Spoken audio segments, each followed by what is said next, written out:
Good morning बच्चों, मैं एच.सी. Joshi, TGT SST केंद्रीय विद्यालय आईटीबीपी सेकेंड शिफ्ट।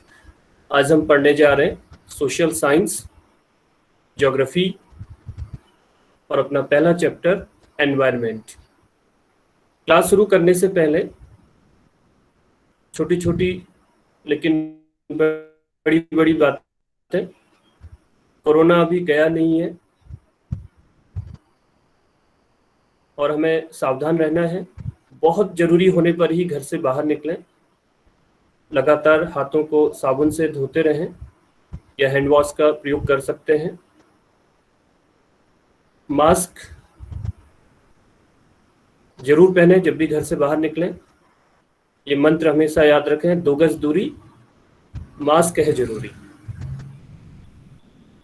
टॉपिक शुरू करने से पहले एक छोटी सी कहानी देखते हैं।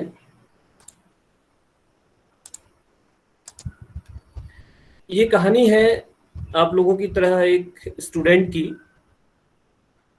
समर वेकेशंस के बाद एक स्टूडेंट रवि जब स्कूल जा रहा था तब उसने देखा कि उसके स्कूल के नज़दीक जो खेल का मैदान था उसमें खुदाई हो गई थी। उसे जगह जगह खोदा गया था, उसमें गड्ढे बनाए गए थे और एकमात्र वही मैदान था जहां पर बच्चे खेलने के लिए जाया करते थे। तो उसने आसपास के लोगों से पूछा कि ये क्या हो रहा है, क्यों गड्ढे खोदे गए हैं। तो लोगों ने बताया कि यहाँ पर एक बहुत बड़ी बिल्डिंग बनेगी जिसमें बहुत सारे फ्लैट्स होंगे।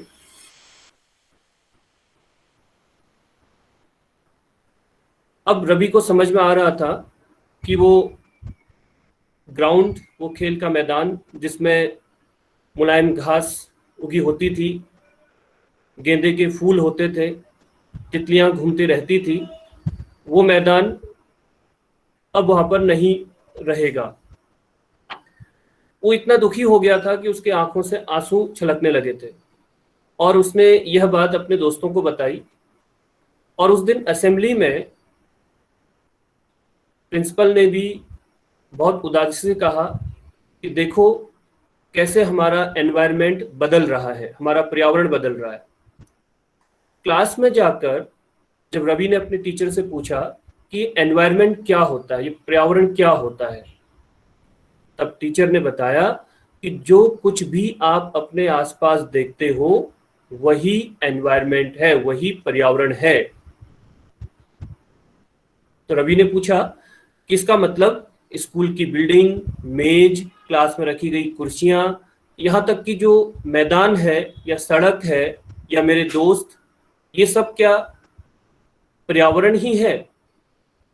तब टीचर ने कहा हाँ ये सब पर्यावरण तो है, लेकिन रुको, कुछ वस्तुओं का निर्माण तो प्रकृति ने किया है, नेचर ने किया है, जैसे पर्वत, नदियां, पेड़, हम सब प्राणी। और लेकिन कुछ वस्तुएं ऐसी हैं जिनका निर्माण मानव ने किया है, जैसे सड़क, कार, कपड़े, किताबें। तो इसका मतलब क्या है कि हमारे चारों ओर हर वो वस्तु पर्यावरण है, लेकिन उनमें से कुछ ऐसी वस्तुएं हैं जिनका निर्माण प्रकृति के द्वारा किया गया था, जो नेचुरल हैं, और कुछ वस्तुएं ऐसी हैं जो ह्यूमन मेड हैं। तो बच्चों, अब आपको समझ में आ रहा होगा कि आज का जो टॉपिक हमारा होने जा रहा है वो हमारे आसपास की जो वस्तुएं हैं जिसे हम पर्यावरण के नाम से जानते हैं, उसके बारे में हम आज पढ़ने जा रहे हैं।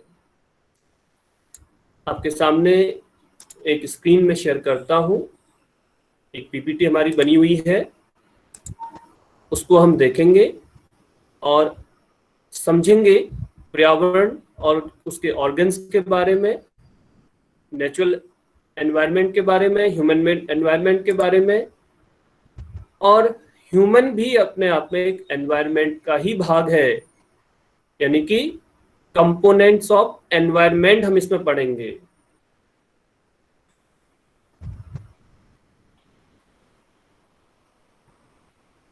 क्या आप लोग अपने आसपास देखकर ऐसी लिस्ट तैयार कर सकते हो कि नेचुरल एनवायरनमेंट क्या है और ह्यूमन मेड एनवायरनमेंट क्या है? Yes. Yes, sir. Yes, sir. Yes, sir. Yes, sir. चलिए जल्दी Yes, sir. से Yes, sir. 2 मिनट के अंदर आप लोग अपनी लिस्ट तैयार करिए। फिर मैं आप आगे बढ़ने से पहले एक लिस्ट तैयार कर लेते हैं जल्दी से, ह्यूमन मेड एनवायरनमेंट और नेचुरल एनवायरनमेंट।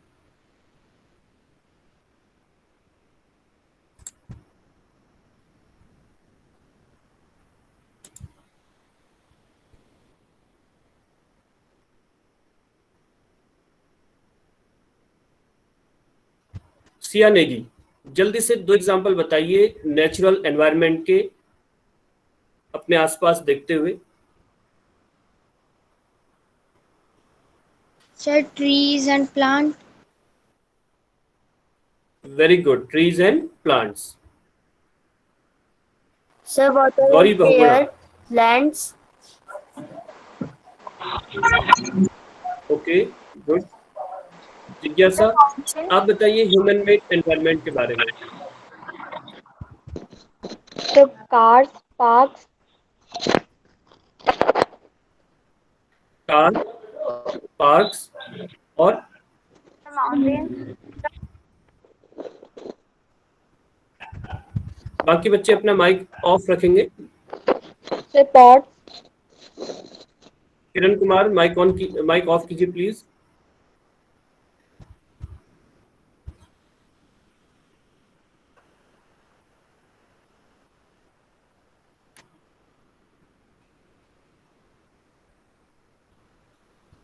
वंशिका, कुछ और एग्जांपल आप बता सकते हैं ह्यूमन मेड एनवायरनमेंट के? Sir, bridges, park, Bridges, roads, parks, industries, roads, monuments, sir. Okay. तो यानी कि हम समझ सकते हैं कि हमारे आसपास की सभी चीजें, चाहे वो नेचुरल हो, प्रकृति के द्वारा निर्मित हो, या ह्यूमन मेड हो, उसे हम अपने एनवायरनमेंट का हिस्सा मानते हैं।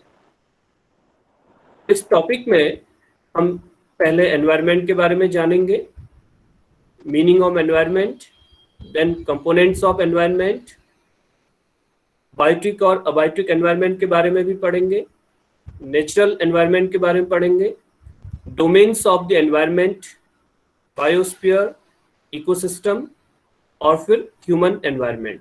ये कुछ टॉपिक्स हैं जो इस चैप्टर में हम पढ़ने जा रहे हैं, और इस चैप्टर को पढ़ने के बाद हम सब अपने पर्यावरण के बारे में जान सकेंगे, कंपोनेंट्स ऑफ एनवायरनमेंट के बारे में समझ सकेंगे, साथ ही साथ इकोसिस्टम और अपने इस पर्यावरण को कैसे हम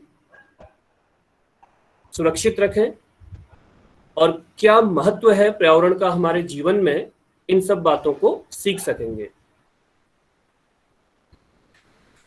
ये कुछ लिंक्स हैं, क्योंकि ऑनलाइन पढ़ाई आपकी हो रही है, आप लोगों के पास यदि बुक्स अवेलेबल हैं तो ठीक है, अगर नहीं है तो दीक्षा पोर्टल का लिंक है। दीक्षा ऐप आप लोगों ने अपने मोबाइल में डाउनलोड किया हुआ है पहले भी, तो आप जाकर इस लिंक पर किसी भी चैप्टर के बारे में पढ़ सकते हैं। ये पर्टिकुलरली इस चैप्टर एनवायरनमेंट का लिंक दिया गया है। इसके अलावा एनसीईआरटी की वेबसाइट में जाकर भी इस चैप्टर से रिलेटेड पीडीएफ आप डाउनलोड कर सकते हैं। साथ ही साथ हमारा गूगल क्लासरूम, उसमें भी हमने इस चैप्टर के नोट्स, टेक्स्ट बुक और बाकी चीज़ों को अपलोड कर दिया है। और साथ ही साथ ये ब्लॉग का लिंक है, मेरे ब्लॉग का लिंक, जिसमें भी स्टडी मटेरियल अपलोडेड है। साथ ही साथ एक वीडियो लिंक भी इसमें दिया गया है, और लास्ट में ये है क्विज, जो कि इस चैप्टर को आज हम पूरा करने के बाद, आज की क्लास के बाद आपके साथ ये लिंक शेयर करेंगे। तो शुरू करते हैं अपना टॉपिक, एनवायरनमेंट। इसका इंट्रोडक्शन क्या है, देखिए, environment is our surrounding, the things which we see and use for everyday activities even from a small sheet of paper two big tall buildings, चाहे कोई छोटा सा कागज का टुकड़ा हो या बड़ी सी बिल्डिंग हो, हम अपने आसपास जिन चीजों को देखते हैं वही एनवायरनमेंट है। Whatever we see in our surroundings makes the environment. For example, table, chair, school, car, parks, newspapers, trees, clothes, books, and so on. पर्यावरण हमारे जीवन का मूल आधार भी है। यह हमें सांस लेने के लिए हवा, पीने के लिए जल, खाने के लिए भोजन और रहने के लिए भूमि, लैंड प्रदान करता है। और साथ ही साथ हम यानी मानव इस नेचुरल एनवायरनमेंट को बदलता भी है। अब जब हमने कार बना ली तो कार का जो धुआं निकलता है वो हमारे वायुमंडल को प्रदूषित भी करता है। ह्यूमन बीइंग इंडस्ट्रीज, फैक्ट्रीज और बर्तनों का निर्माण भी करता है।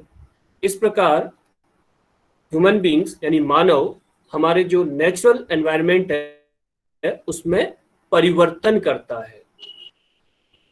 एनवायरनमेंट की बात करें तो एनवायरनमेंट यानी पर्यावरण, इस वर्ड की का ओरिजिन कैसे हुआ या इसकी शब्द उत्पत्ति क्या है। देखिए, एनवायरनमेंट शब्द फ्रेंच भाषा के शब्द एनवायरोनेर जो फ्रेंच भाषा का शब्द है, इस शब्द से एनवायरनमेंट शब्द की उत्पत्ति हुई है और इसका अर्थ है पड़ोस यानी हमारा आसपास। कुछ काम आप घर में कर सकते हैं, जैसे अपने आसपास की जगह को देखिए और देखिए कि आपके पड़ोस में जो लैंड है, जो जमीन है, उसका उपयोग कैसे हो रहा है। क्या वहाँ पर खेती हो रही है, क्या वहाँ पर बिल्डिंग्स बनी हुई हैं, क्या वहाँ पर शॉपिंग मॉल बने हैं, क्या वहाँ पर कोई फैक्ट्री बनी है। तो इसकी आप एक लिस्ट तैयार करेंगे और गूगल क्लासरूम में अपलोड करेंगे।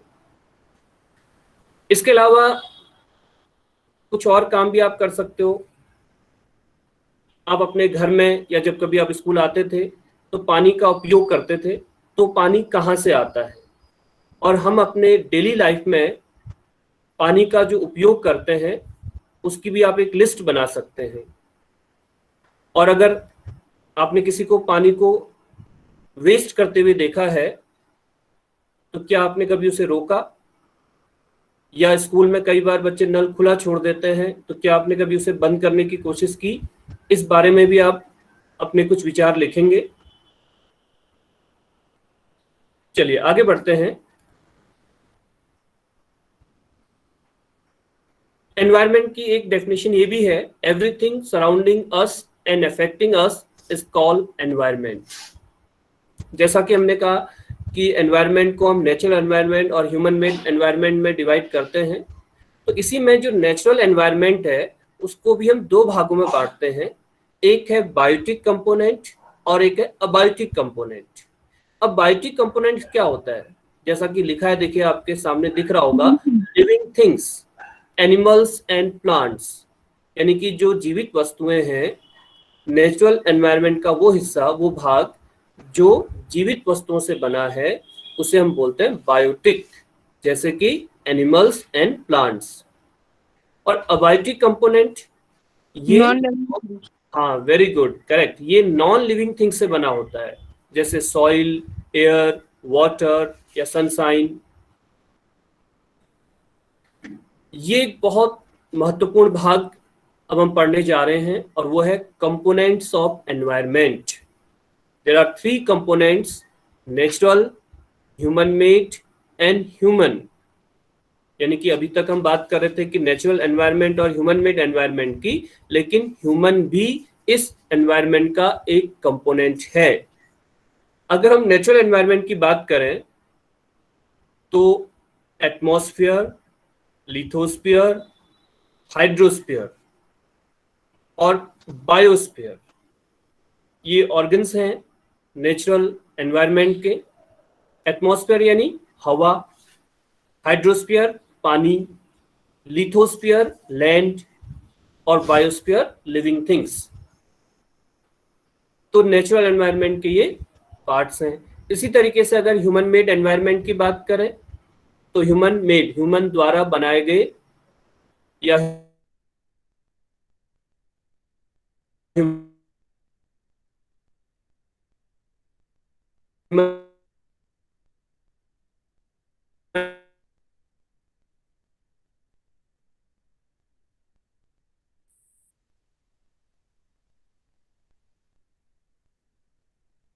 ने अपने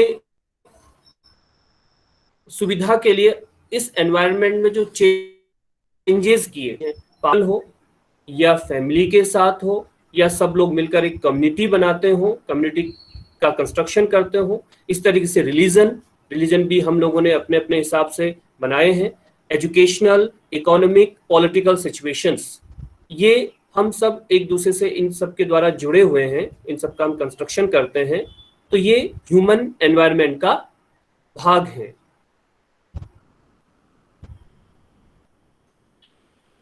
कई बार एक सवाल आता है एग्जाम में, what are the components of environment. तो आप इस तरीके से उत्तर अपना लिख सकते हैं कि 3 कंपोनेंट हैं एनवायरनमेंट के। Number 1 natural environment, lithosphere, hydrosphere, atmosphere and biosphere. Number 2 man made environment, buildings, roads, bridges, vehicles. Number 3 human environment, individual, family, community, nation, society.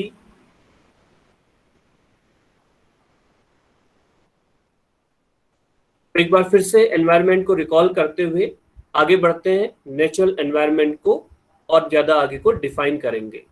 तो सबसे पहले जो एनवायरनमेंट हमने आज पढ़ा था, पर्यावरण के बारे में हमने जाना था, तो इसकी एक और डेफिनेशन आपके सामने है कि द सराउंडिंग्स और conditions in which a person, animal और plants lives. And natural environment is our basic life support system, क्योंकि हमें जीने के लिए हवा चाहिए, पानी चाहिए, जमीन चाहिए। These are our basic life support system and these are the parts of natural environment. Now we'll discuss about the 4 major domains of the earth, जिनको अभी हमने बेसिक लाइफ सपोर्ट सिस्टम भी कहा। What are they? एटमॉस्फेयर यानी हवा, lithosphere यानी land, hydrosphere यानी water, और इन सब को अगर मिला दें तो बनता है बायोस्फीयर। यस, क्या बनेगा? बायोस्फीयर। Yes, biosphere. हाँ, और बायोस्फीयर क्या है देखिए, where all the other 3 Sir, biosphere. spheres are interact with each other, यानी जहां पर एटमॉस्फेयर, लिथोस्फीयर एंड हाइड्रोस्फीयर ये तीनों क्या करते हैं? इंटरेक्ट करते हैं। So what we call biosphere, इसे हम बोलते हैं बायोस्फीयर। अब हम इनके बारे में पढ़ेंगे आगे को कि लिथोस्फीयर क्या होता है। लिथोस्फीयर अगर क्लास 6th में अगर आपको याद हो तो मेगालिथिक एक वर्ड होता था, यानी कि लिथ मीन्स लैंड, लैंड से, यस, लैंड से संबंधित, जमीन से संबंधित, पत्थरों से संबंधित। So the solid top layer of the earth crust is known as lithosphere, यानी हमारे अर्थ का जो टॉप लेयर है उसे हम बोलते हैं lithosphere crust. It comprises of landforms, इसमें आपको बहुत सारे लैंडफॉर्म मिलेंगे, जैसे माउंटेन्स हैं, प्लेट्यूज हैं, प्लेन्स हैं। क्लास 6 में आपने इन सब के बारे में पढ़ा था, अगर आपको याद हो। Major landforms of the earth, mountains, पहाड़, प्लेट्यूज और plains. It is important for human beings as it provides land for human settlement. अब लिथोस्फीयर क्यों इंपॉर्टेंट है? देखिए, हमें जमीन की आवश्यकता पड़ती है खेती करने के लिए, एग्रीकल्चर के लिए, बिल्डिंग बनाने के लिए, या यूं कहें सेटलमेंट्स के लिए। It supports the forest cover, contains the rich soil for growing crops, provides minerals for various human activities. यानी लिथोस्फीयर में सॉइल होगी, मिट्टी होगी जिस पर हम फसल उगाएंगे, यहाँ पर हमें जैसे प्लेट्यूज हैं वहां पर मिनरल्स मिलता है, और इस तरीके की जो भी ह्यूमन एक्टिविटीज होती हैं वो हम लिथोस्फीयर में देखते हैं। अगला है हाइड्रोस्फीयर। हाइड्रो यानी वाटर, जल।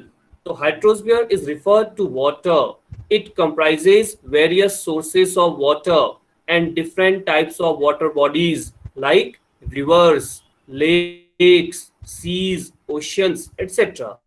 It is necessary for all living organism. यानी कि हाइड्रोस्फीयर का मतलब है पानी, और पानी से मतलब है जो भी वाटर बॉडीज हैं, जैसे नदियां हैं, झील हैं, समुद्र है, ठीक है, ये सब वाटर बॉडीज, इन सबको हम बोलते हैं हाइड्रोस्फीयर। और जिस तरीके से लिथोस्फीयर जरूरी है जीवन के लिए, उसी तरीके से पानी भी आवश्यक है। रहीमन पानी राखिए, बिन पानी सब सून। यानी रहीमदास जी ने भी पानी के बारे में एक दोहा कहा है कि पानी का हमारे जीवन में बहुत बड़ा महत्व है और हमें इसे वेस्ट नहीं करना चाहिए, पानी को बचा कर रखना है। तो कई बार स्कूल में बच्चे क्या करते हैं, नल खोलते हैं और उसको बंद करना भूल जाते हैं, और मैंने कई बच्चों को देखा है जो जाकर नल बंद करके आते हैं, यानी वो समझते हैं कि पानी को बचाना है। तो न केवल स्कूल में, हम अपने घर में भी ये प्रैक्टिस कर सकते हैं, जितना जरूरत हो उतना ही नल खोलिए, बाकी नल को बंद रखिए। या अपने आसपास भी देख सकते हैं, कहीं पर नल खुला आपको मिलता है तो उसे बंद कीजिए। साथ ही साथ रेन वाटर हार्वेस्टिंग। कई इलाके ऐसे हैं हमारे देश में जहाँ कम बारिश होती है, खासकर जैसे राजस्थान, तो यहाँ पर ये लोग क्या करते हैं, roof top rain water harvesting, यानी कि बारिश का जो पानी है छत में जमा होता है, फिर एक पाइप के थ्रू वो एक टैंक में उस पानी को जमा कर देते हैं। तो इस तरीके की प्रैक्टिसेस भी हम अपना सकते हैं, क्योंकि जैसा कि हम जानते हैं, हमने क्लास 6 में पढ़ा था और आगे भी पढ़ेंगे, पूरे जितना भी पानी इस पृथ्वी में है उसका लगभग 1% पानी ही हम उपयोग करने लायक है, बाकी समुद्र के रूप में है, खारे पानी के रूप में है। और जब बारिश नहीं होती है तो तब हमें पानी की कमी महसूस होती है। वाटर स्कार्सिटी एक शब्द है जिसके बारे में आप अगली कक्षाओं में पढ़ोगे, यानी जब हमें अपनी आवश्यकता के अनुसार पानी नहीं मिलता है तो उसे हम वाटर स्कार्सिटी कहते हैं। अगला आता है एटमॉस्फेयर, हवा, air. Atmosphere is the thin layer of air that surrounds the earth. The gravitational force of the earth holds the atmosphere around. It protects us from the harmful rays and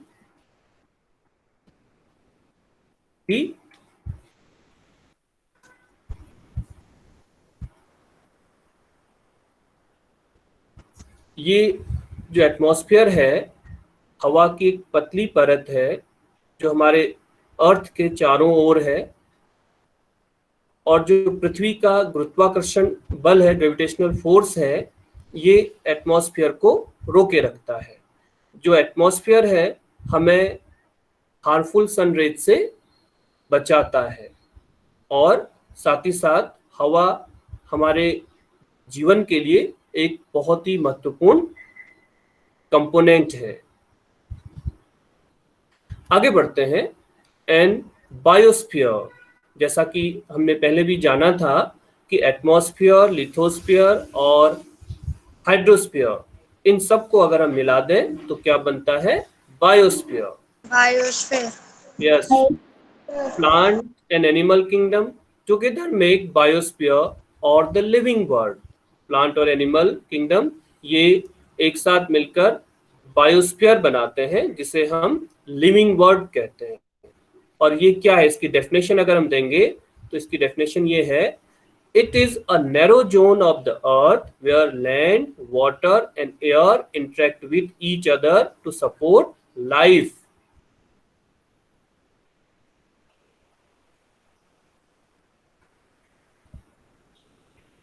This is the zone that makes Earth a unique planet because of the existence of life.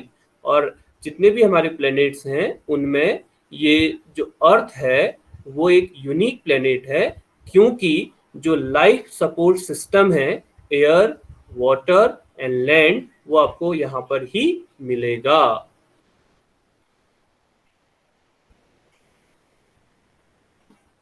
अगले topic की ओर बढ़ते हैं और वो topic है हमारा ecosystem. Ecosystem क्या होता है? देखिए, all plants, animals and human beings depend on their immediate surroundings. यानी प्लांट्स हैं, एनिमल्स हैं, ह्यूमन बीइंग्स हैं, हम सब लोग अपने जो सराउंडिंग्स हैं, अपना जो एनवायरनमेंट है, उस पर डिपेंड है, इंटरडिपेंड है एक दूसरे पर। प्लांट्स और एनिमल्स एक दूसरे पर इंटरडिपेंडेंट है, इसी तरीके से ह्यूमन बीइंग भी प्लांट्स पर डिपेंड है। So often they are also interdependent on each other. So this relation between the living organism as well as the relation between the organism and their surroundings, यानी ecosystem वो system है जिसमें सभी जीवधारी, चाहे वो plants हों, animals हों, human beings हों, आपस में एक दूसरे के साथ और एनवायरनमेंट के भौतिक और रासायनिक कारकों के साथ आपस में जुड़े रहते हैं। इसको आप ऐसे भी समझ सकते हो कि सभी पेड़ पौधे, सभी एनिमल, सभी ह्यूमन बीइंग्स अपने आसपास के एनवायरनमेंट पर निर्भर होते हैं, वे एक दूसरे पर भी निर्भर होते हैं, इंटरडिपेंड होते हैं। तो इन प्लांट्स, एनिमल्स और ह्यूमन बीइंग्स का आपस में और अपने आसपास के एनवायरनमेंट के साथ जो इनका रिलेशन है, इसी को हम बोलते हैं इकोसिस्टम।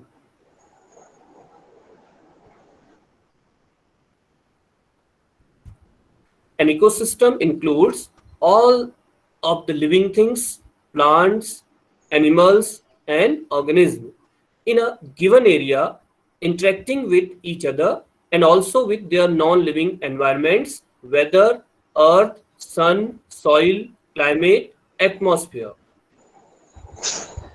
तो बच्चों, जितना भी हमने पढ़ा इसके बारे में थोड़ा सा डिस्कस आप लोगों के साथ अब हम करेंगे क्लास ओवर होने से पहले।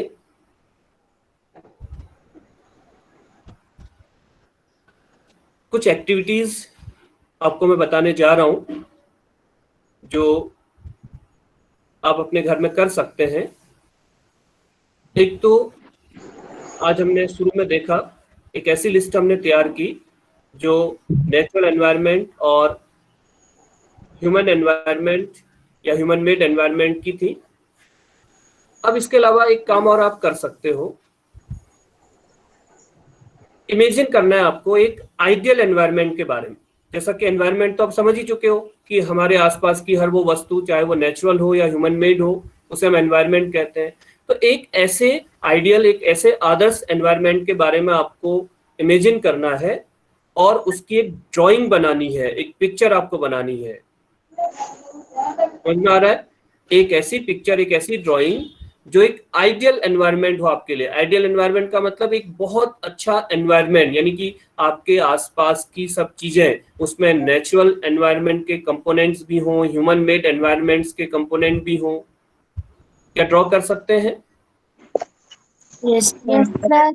चलिए वन सेकंड माइक ऑन कीजिए और बताइए कि क्या आपके इमेजिन में है ऐसा, क्या आप इमेजिन कर पा रही हैं? आप ऐसा क्या है जो आप एक ऐसा आइडियल एनवायरनमेंट बना सकती हो?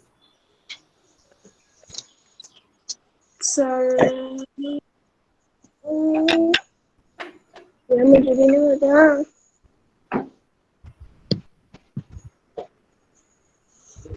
सब मीन सर उसमें sir human made environment sir, natural sir, हर चीज सर, मतलब सब उतना सर।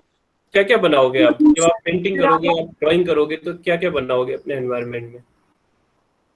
सब हाउसेस, सब पार्क्स, ओके, और वगैरह सर, सब कुछ। सर सबसे कम सर कि कहीं पे भी पॉल्यूशन ना हो रहा हो। हाँ, पॉल्यूशन ना हो रहा हो, तो उसके लिए पेड़, ज्यादा ज्यादा पेड़ आप दिखाओगे।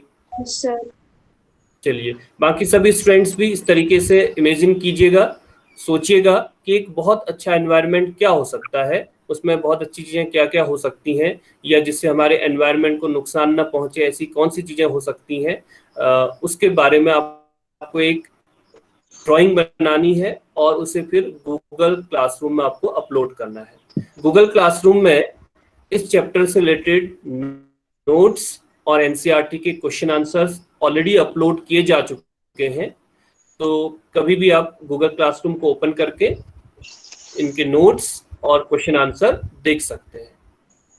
साथ ही साथ इस चैप्टर से रिलेटेड एक क्विज तैयार किया गया है, जिसका लिंक अभी मैं मैसेज बॉक्स में भी डाल देता हूं और व्हाट्सएप में भी ये लिंक शेयर कर दिया जाएगा आप लोगों के साथ, जिसे आप इस क्लास के ओवर होने के बाद ओपन करेंगे और आपको मुश्किल से 5 मिनट का समय लगेगा, उसे सबमिट कर देंगे और जानेंगे कि आपका स्कोर क्या आया, यानी आपने अपने एनवायरनमेंट के बारे में क्या सीखा। यही आपका होमवर्क भी रहेगा, इस क्विज को अटेम्प्ट करना, और जो आपका जो स्कोर आया उसकी एक स्क्रीनशॉट आप लेंगे, जो आप अपने पास रख सकते हैं या मुझे भी भेज सकते हैं। ये क्विज आपके गूगल क्लासरूम में भी अपलोड किया गया है। तो बच्चों, आज हमने जाना अपने पर्यावरण के बारे में, अपने एनवायरनमेंट के बारे में, अपने आसपास की वस्तुओं के बारे में, एनवायरनमेंट के जो कंपोनेंट्स होते हैं। हमें अपने इस पर्यावरण को बचाकर रखना है, क्योंकि आपको पता है हमें जीवित रहने के लिए जिन महत्वपूर्ण चीज़ों की आवश्यकता होती है, वाटर, एयर और land, these are the 3 major important component of the environment, and also life support system, ये तीनों हमें प्रोवाइड कराते हैं। अपने पर्यावरण को सुरक्षित रखें। हर साल हम 5 जून को वर्ल्ड एनवायरनमेंट डे मनाते हैं, ताकि हम अपने पर्यावरण को सुरक्षित रख सकें और अच्छा जीवन जी सकें।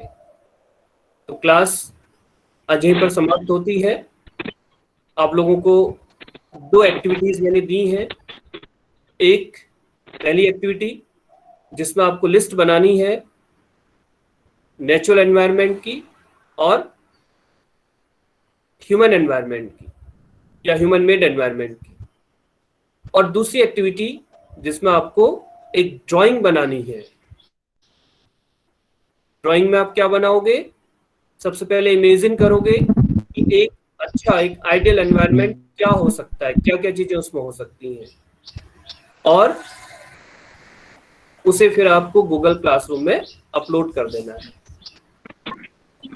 साथ ही साथ होमवर्क में है क्विज।